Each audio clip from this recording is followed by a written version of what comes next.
नमस्कार शेतकरी मित्रांनो, मी युवा रेशीम शेतकरी पवन खराडे आपलं रेशीम शेती पूर्ण माहिती यूट्यूब चॅनलवरती स्वागत करत आहे. आज आपण या व्हिडिओमध्ये पाहणार आहोत की उन्हाळ्यामध्ये बॅचेस घ्यायच्या टायमिंगला उन्हाचा आळ्याला त्रास होऊ नये आणि पाणी व्यवस्थापन कसे करायचे या व्हिडिओमध्ये आपण संपूर्ण माहिती जाणून घेणार आहोत. तरी त्यासाठी आपल्याला कोणते कोणते सामान लागणार आहे आणि कशी फिटिंग करायची आहे याबद्दल आपण संपूर्ण माहिती पाहणार आहोत. व्हिडिओ थोडा मोठा होऊ शकतो, पण आपण व्हिडिओ लास्टपर्यंत पाहा, जेणेकरून आपले उन्हाळ्याचे बॅच घेण्यासाठी आपल्याला त्या गोष्टीचा फायदा होईल, जेणेकरून आपले बॅच फेल जाणार नाही. तरी आपण चॅनलवरती नवीन असेल तर चॅनलला सबस्क्राईब करा आणि बेल आयकॉन प्रेस करा, आणि जेणेकरून तुम्हाला नवीन व्हिडिओची नोटिफिकेशन भेटेल. चला तर जाणूया आपण या व्हिडिओमध्ये. हे आपण 100 वॅटचं धूप कंपनीचं पॅनल आणलेलं आहे. दाखवतो तुम्हाला. 100 वॅटचा का स्टिकर लावलेला आहे. 100 वॅटचं आपलं हे सोलार पॅनल आहे धूप कंपनीचं. अशा पद्धतीने त्यातून 2 कनेक्शन काढून आपण हा लांबीला 6 फूट, उंचीला 5 फूट आणि रुंदीला 4 फूट असा त्या साईजचा आपण हाऊस खंदून घेतलेला आहे. त्या हौदामध्ये सरासरी आपलं 3,500 ते 4,000 लिटर एवढं पाणी बसतं आहे या हौदामध्ये. आणि आपण जे 2 मोटर लावलेले आहेत, एक सिंगल मोटर लावलेली आहे फवाऱ्याची आणि एक फवाऱ्याचीच मोटर पण डबल मोटर लावलेली आहे. अशा पद्धतीने आपण 2 डबलचे लावत होतो, पण एक मोटर खराब झाल्यामुळे आपण आज नवीन फवाऱ्याची एक मोटर लावलेली आहे.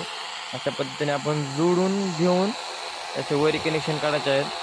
आणि तुम्ही बघू शकता स्प्रिंकलरचे स्पीड एवढी आहे या 3 मोटरलाच की प्रत्येक पन्हाळामधून पाऊस पडल्यानंतर जसं पाणी गळतं तसं पाणी गळत आहे. बघू शकता आपण दोन्ही साईडने आपण सेंटरला स्प्रिंकलर लावल्यामुळे दोन्ही पण साईडनी पाणी प्रत्येक पन्हाळातून पाणी गळत आहे. बघू शकता स्प्रिंकलरची स्पीड आपल्याला 10-10 फुटावरच्या अंतराने 6 स्प्रिंकलर आपण बसवलेले आहेत.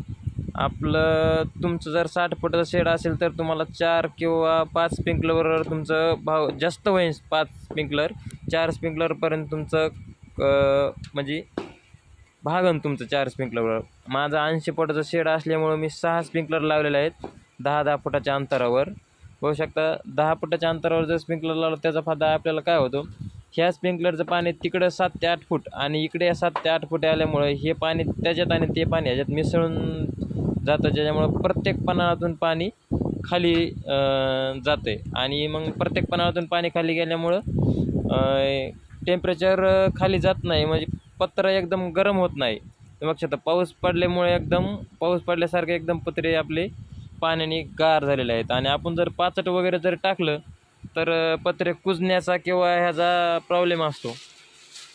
तर बघू शकता शेडमध्ये आपण वरी फिटिंग केलेल्याचा फायदा आपल्याला इथं खाली बघायला भेटतो आहे. आपण सकाळी सरासरी 9 वाजता यांना फिडिंग आपली द्यायची झाली होती. आज आपली 4था मोल्ट उठून एक 10वी फिडिंग आहे.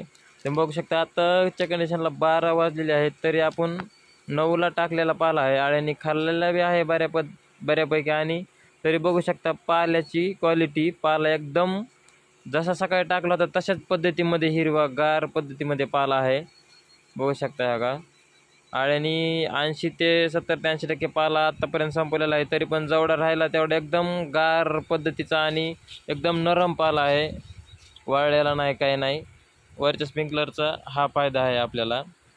बघा तरी आपले 250 अंडेपुंजेची बॅच चालू आहे सध्या. 70-70 फुटाचे 6 रॅक आपण केलेले आहेत.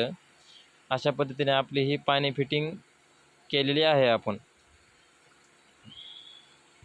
व्हिडिओ आवडले असल्यास व्हिडिओला लाईक करा आणि आपल्या जवळच्या माणसाला शेअर देखील करा, जेणेकरून आपला एक व्हिडिओ पाहून त्याला थोडी मदत झाली तर त्याची बॅचेस निघायला फायदा होईल, त्याची बॅच फेल जाणार नाही.